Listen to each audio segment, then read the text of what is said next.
말씀을 중심을 해서 통상섭리와 비상섭리 제목의 말씀으로 은혜를 나누고자 합니다. 제일 우리가 먼저 생각해야 할 것이 있어요. 제일 먼저 생각하는 것은 오직 하나님을 먼저 생각해야 돼요. 또 두 번째로 생각할 것은 사람을 비롯해서 많은 만물도 또 접하고 살아가니까 생각을 해야 돼요. 그 생각하는 가운데서 섭리가 있는데 하나는 통상섭리이고 또 하나는 비상섭리입니다.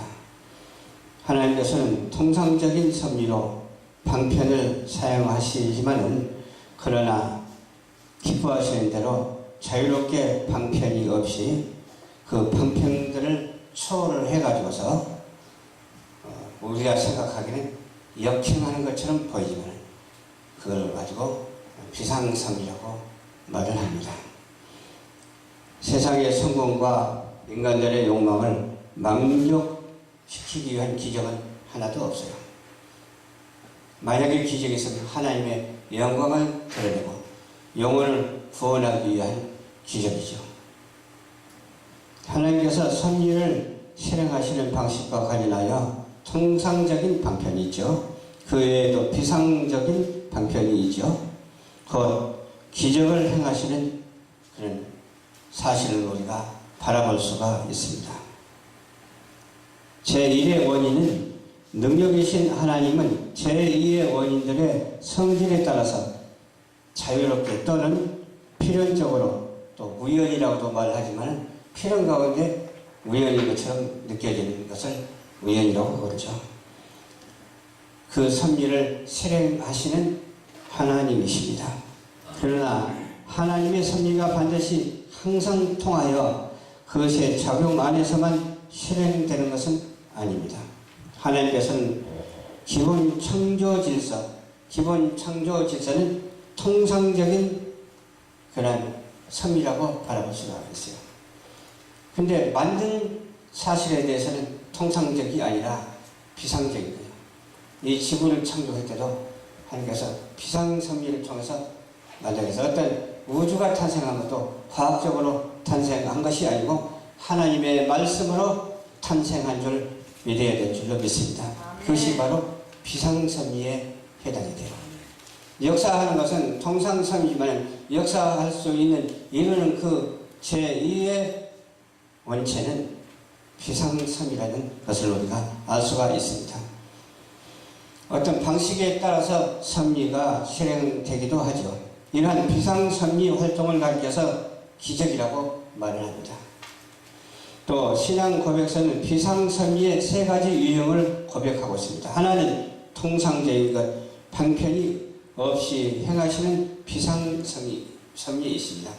그래서 우리 교회도 통상적인 섭리가 비상적인 섭리가 이렇게 생각을 하면서 기도를 했더니 통상적인 섭리에 불과할 것 같아요.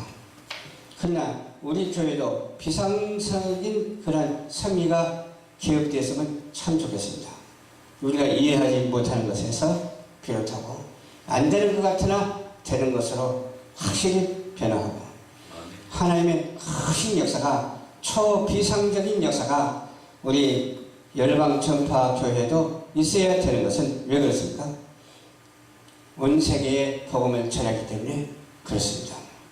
온 세계에 복음을 전하는 것도 통상적인 섭리죠. 온 우주가 운행하는 것도 통상적인 섭리, 일반 원칙에 불과해요. 그러나 그것을 바꿔서 하나님께서 역사하시는 그런 비상섭리가 작용하는 것을 우리는 바라볼 수가 있습니다. 하나님 입으로부터 나오는 모든 말씀으로 살 것이라 하셨으니 그 말씀은 떡이라는 방편이 없어도 사람이 살 수 있도록 할 수 있는 직접적인 역사가 있었어요. 만나와 메추라기를 내려주셔서 살리게 하신 하나님. 아무리 먹을 것이 없어도 하나님이 죽이시지 아니하시고 살려주시는 하나님. 그런 초비상적인 역사가 있게 된다니까요. 하늘에서 만나가 뚝뚝 떨어지고 메추라기가 뚝뚝 떨어지고 메뚜기가 그냥 뚝뚝 떨어지고 그런 걸 어떤 방법으로 사람이 할 수가 있겠습니까? 하나님이 하시는 일이요. 우리 열방전파교회도 이와 같은 기이한 이적과 표적과 모든 것이 다 나타나는 그러한 비상섭리가 작용하기를 주님의 이름으로 축원합니다. 모세는 십계명을 받기 위하여 시내산에 올라 여호와와 함께 40일 이렇게 떡도 먹지 않고 물도 먹지 아니하고 어때요? 생명을 유지할 수가 있었어요. 이 생명을 유지할 수가 있는 것은 하나님의 은혜뿐만 아니라 하나님의 섭리예요. 이러한 섭리를 우리는 바라볼 수가 있고 우리 일상 신앙생활 속에서도 찾아볼 수가 있다니까요. 근데 우리가 모르고 지나가는 것도 허다하게 많아. 그러나 모르고 지나가는 것보다도 알고 지나가는 것이 좋잖아요. 그런데 하나님께 감사하게 되잖아요. 그래서 하나님께 감사한 것은 지금까지 지켜주시고 인도해 주신 그 은혜에 얼마나 감사한지 몰라요. 엘리야도 하나님께서 주신 음식물의 힘을 의지하여 40주야를 가서 하나님의 호렙산에 이를 수가 있었다고 했어요. 40주야. 다시 말해서 예수님께서 오병이어의 표적은 오병이어를 도구로 사용한 것이에요. 도구로 사용해가지고서 죽은 나사로의 이름을 불러 오직 말씀으로만 그를 살리신 것은 아무런 도구도 사용하지 않았어요. 말씀만 사용했어요. 나오너라 하니까 나왔어요. 나사로야 나오너라 하니까 막 그냥 다 썩어 변질되었어도 다시 소성해가지고서 다시 세포가 살아나가지고서 멀쩡하게 살아 나왔어요. 또 다른 하나는 통상적인 방편을 초월해서 하시는 비상섭리가 있기 때문에 이를테면 아브라함과 이삭, 아브라함과 사라가 어린아이를 낳을 그런 시기가 아니잖아요. 그럼에도 불구하고 하나님께서 비상섭리를 통해서 이삭을 낳게 했잖아요. 이삭을 낳게 한 것이 우리가 이해를 할 수가 없잖아요. 뭐 생체적으로도 이해를 할 수가 없고 어떤 의학적으로도 이해를 할 수가 없지만 그러나 하나님은 그렇게 하셨어요. 어린이를 낳을 나이가 이미 지났는데도 불구하고 이삭을 낳잖아요. 하나님께서 약속을 능히 지키어 그에게 아들을 주실 것을 애정해 놓았어요. 그 애정한 사실이 우연이 아니고 필연적으로 드러난 사실 안에서 이렇게 비상섭리를 우리가 바라볼 수가 있습니다. 우리는 오직 믿음이 견고하고 힘 있는 그런 믿음을 가져야 돼요. 통상적인 방편을 초월해 가지고서 역사하시는 하나님의 비상섭리를 믿는 거예요. 아멘? 그러니까 우리가 기대와 소망이 크지 그 기대만 보고 소망하지 못한다면 어떻게 우리가 주님을 믿을 수가 있겠어요? 하나님은 반드시 승리하게 해주실 것이다. 패배는 우리에게 없다. 패배는 내 사전에 없어야 돼. 반드시 승리해야 되겠다. 그러한 마음으로 또 그러한 영혼의 강건함으로 우리가 하나님의 사명을 감당하는 우리 모두가 되어야 될 줄로 믿습니다. 사람의 태가 이미 늙어 기능을 못할 것이다. 그런 한계를 초월해서 이삭을 수태하도록 한 일은 자연 법칙을 초월해서 한 거예요. 자연 법칙에서는 그런 거 이해도 못하고 말할 수도 없어요. 그러나 자연 법칙을 초월해서 비상섭리를 나타내는 하나님의 표적을 우리가 여러 군데서 바라볼 수가 있어요. 여기서만 바라볼 수 있는 것이 아니라 참 여러 군데서 바라볼 수가 있어요. 마지막 하나는 통상적인 방편을 역행하여 시행하신 하나님의 비상섭리죠. 예를 들어보면 엘리사가 그의 제자 가운데서 한 사람이 쇠도끼를 빠뜨렸어요. 물속에 쇠도끼를 빠뜨려서 통화해가지고서 얼마나 낙심했겠어요. 쇠도끼를 빠뜨렸으니까. 나무 가지를 베어 물에 던져 쇠도끼를 끌어올리게 한 이런 사건이 생기잖아요. 우리 과학적으로 어떤 인간적으로 이해가 됩니까? 열왕기하 6장 6절에 이렇게 있잖아요. 쇠도끼는 물에 가라앉는 것이지 통상적으로 자연 법칙에서 하는 것처럼 그냥 그렇게 되는 것이 아니에요. 그럼에도 불구하고 어때요? 쇠도끼가 물속에서 올라왔다니까. 그러니까 그것을 다시 쇠도끼를 가질 수가 있었어요. 또 누부갓네살 왕의 풀무불에서 머리털을 그리지 않는 온전히 살아난 누구예요? 사드락과 메삭과 아베노고도 있잖아요. 그 이해가 됩니까? 에만살 같은 건 금방 타가지고 죄가 되버리지. 그럼에도 불구하고 하나님께서 초비상섭리를 통해서 살아나게 하신 하나님이라니까요. 우리 열방 접하게도 안 되는 것 같아도 이제 살아나게 될 줄로 믿습니다. 아멘. 우리 세계성경복지 신문방송도 살아나게 될 줄로 믿습니다. 주문같이 보이고 시시하게 보인다고 말들을 하지만 절대로 그렇지 않습니다. 하나님께서 함께 하시는 것이기 때문에 그렇습니다. 오직 복음을 전파하는 교회가 되고 복음을 전파하는 방송이 되도록 하나님께서 인도하십니다.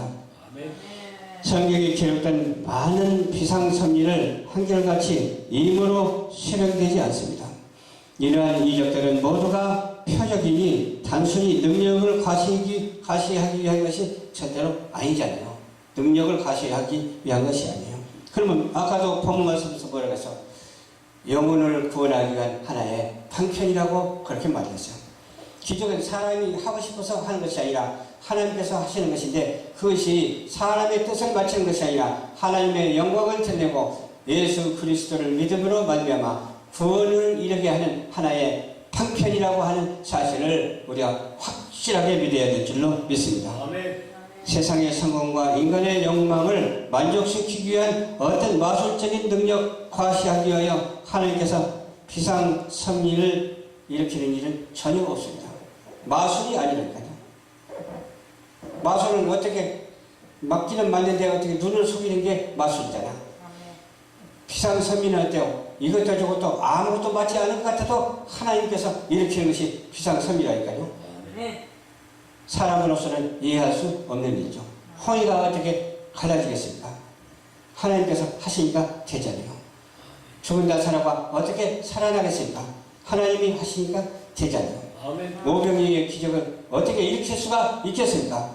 하나님께서 하시니까 오병이의 기적이 나타나잖아요. 또 축풍병자가 또 치료를 받고 모든 간질병자가 치료를 받고 만명이 다 치료를 받잖아요. 누구의 이름으로? 예수의 이름으로 기도할 때 그날 이적과 기사와 표적이 나타나게 될 줄로 믿습니다. 어떤 분은 그런다고 암병을 잘 고치는 사람이 있다고 그래요.